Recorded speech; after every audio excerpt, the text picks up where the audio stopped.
Есть две вещи, за которыми мы никогда не должны гнаться.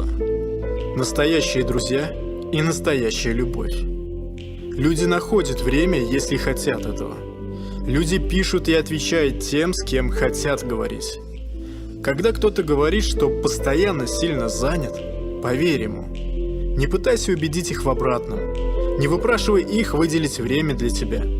Если они захотят, они сделают это. Это больно, но ты не можешь заставить кого-то испытывать чувства к себе. Вспомни, что Джин из Аладдина мог сделать что угодно, кроме этого. Тебе не нужно просить кого-то любить тебя. Тебе не нужно просить кого-то поставить тебя на первое место. Если они захотят, то сделают это. Не позволяй людям становиться приоритетом в твоей жизни, если ты для них всего лишь вариант. Скачать видео можно в телеграм-канале Сила Слов. Ссылка в закрепленном комментарии.